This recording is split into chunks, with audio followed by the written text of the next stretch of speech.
దెబ్బకు రెండు పిట్టల సామెత వినే ఉంటాం. కానీ ఒక్క దెబ్బకి లెక్కలేనన్ని పిట్టలు అన్నట్లుంది చంద్రబాబు వ్యూహం. అందులో భాగంగానే ఓ ఖతర్నాక్ కాంబినేషన్ ని సెట్ చేశారు. అందుకోసం పెద్ద పెద్ద కటౌట్లే టార్గెట్ గా స్కెచ్లు గీస్తున్నారు. ఆ కాంబినేషనే బొత్స వర్సెస్ గంట. ఒకరికొకరు ఎందులోనూ తీసిపోని వీళ్ళిద్దరూ ముఖాముఖి తలపడితే ఎలా ఉంటుంది అని ఆల్రెడీ గెస్సింగ్స్ కూడా మొదలయ్యాయి. మరి వీరిద్దరి పోటీకి వేదికయ్యే ఆ నియోజకవర్గం ఏంటి? రానున్న ఎన్నికల్లో కీలక రణరంగంగా మారబోతోందా? మంత్రి మాజీ మంత్రి మధ్య హోరాహోరీ జరగబోతోందా? Let's watch the story.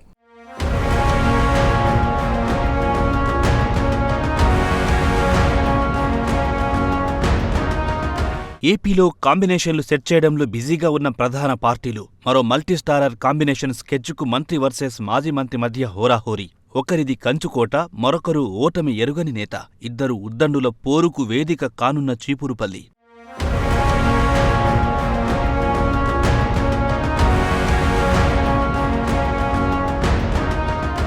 Andhra Pradesh ఆర్థిక రాజధాని విశాఖ కేంద్రంగా ఉన్న ఉత్తరాంధ్ర రాజకీయాల ముఖచిత్రం మారబోతోంది. రానున్న ఎన్నికల్లో కీలక రణరంగంగా మారబోతోంది. కాకలు తీరిన కాపు నేతలు సమరానికి సై అంటున్నారు.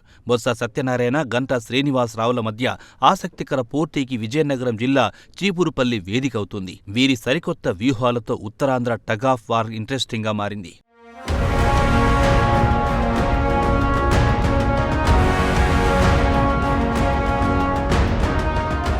ఉత్తరాంధ్రతో పాటు రాష్ట్ర రాజకీయాల్లో టగ్ ఆఫ్ వార్కి ఆపరేషన్ చీపురుపల్లి రెడీ అయ్యింది. తాజా రాజకీయ పరిణామాల్లో భాగంగా విజయనగరం జిల్లా చీపురుపల్లి నియోజకవర్గంలో బొత్స సత్యనారాయణకు చెక్ పెట్టేందుకు గంటా శ్రీనివాసరావుని టీడీపీ బరిలో దించేందుకు సిద్ధమయ్యింది. ఇద్దరు కాపు సామాజిక నాయకులు కావడం, ఇద్దరు ఉత్తరాంధ్రలో కీలక నేతలుగా ఉండడంతో టీడీపీ నిర్ణయం తీసుకున్నట్లుగా సమాచారం. బొత్సపై గంటా పోటీ అధికారికంగా ప్రకటించకపోయినా విస్తృతమైన చర్చ మాత్రం నడుస్తుంది. ఉత్తరాంధ్రలో బొత్సను ఢీకొట్టాలంటే గంటా సరైన అభ్యర్థి అని టీడీపీ భావిస్తోంది. దీంతో పార్టీ వ్యూహ రచన చేస్తుందనే ప్రచారం.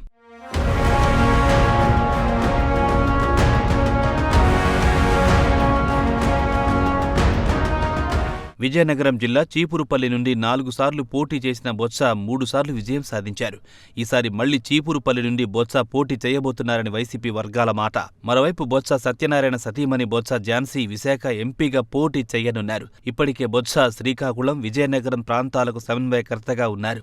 ఈ నేపథ్యంలో ఉత్తరాంధ్రలో బొత్సను కట్టడి చెయ్యాలంటే అదే సామాజిక వర్గానికి చెందిన గంటా శ్రీనివాసరావు లాంటి బలమైన నాయకుడు కావాలని టీడీపీ పార్టీ భావిస్తోంది.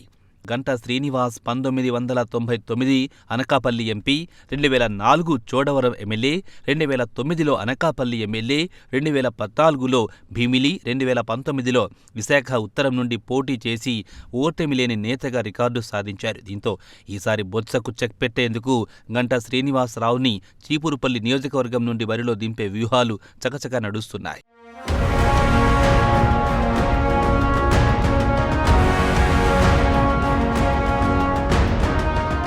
చీపురుపల్లి నియోజకవర్గం మొదటి నుండి టీడీపీకి కంచుకోట. టీడీపీ పార్టీ ఆవిర్భావం నుండి 1983, 1999 వరకు సైకిల్కే మద్దతు. 1994, 1999 ఎన్నికల్లో గద్దె బాబురావు గెలుపొందారు. తర్వాత నుంచి బొత్స హవా మొదలయ్యింది. 2004లోనూ 2009లోనూ కాంగ్రెస్ నుండి బొత్స విజయం సాధించారు. 2014లో కిమిడి మృణాలిని టీడీపీ నుండి పోటీ చేసి బొత్స సత్యనారాయణపై గెలుపొందారు.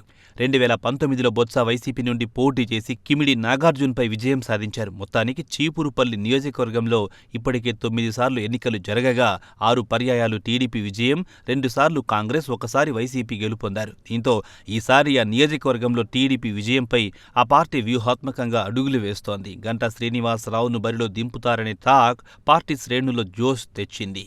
బొత్సపై గంటా విజయం సాధిస్తే ఉత్తరాంధ్రలో ఆసక్తికర పరిణామాలు మరిన్ని జరిగే అవకాశముంది.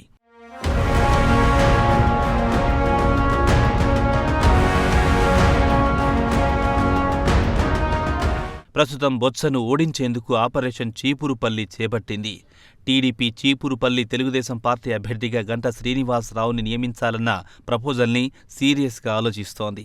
గతంలో ప్రజారాజ్యం పార్టీలో కీలక నాయకుడిగా ఉన్న గంటాకు మెగా ఫ్యామిలీ నుంచి సపోర్టు ఉండనే ఉంది. ఇన్ని ఎలిమెంట్స్ ని పరిశీలించాక బొత్సకు చెక్ పెట్టాలంటే గంటాను మించిన మరో ఆప్షన్ లేదని డిసైడ్ అయ్యింది టీడీపీ. గంటా శ్రీనివాసరావు, ఆయన వియ్యంకుడు మాజీ మంత్రి నారాయణతో ఎప్పటికప్పుడు చర్చిస్తున్నారు వ్యూహకర్త రాబిన్ శర్మ. ఇప్పటికే సర్వే రిపోర్టులన్నీ గంటాకు పాజిటివ్గానే ఉన్నప్పటికీ మరోసారి స్థానికంగా సర్వే నిర్వహించి చీపురుపల్లిలో పార్టీ క్యాడర్తో మీటింగులు నిర్వహించి తుది నిర్ణయానికి రానుంది. So Botsa versus Ganta care of Cheepurupalli, కటౌట్లు కొట్లాటలు షురు అన్నమాట.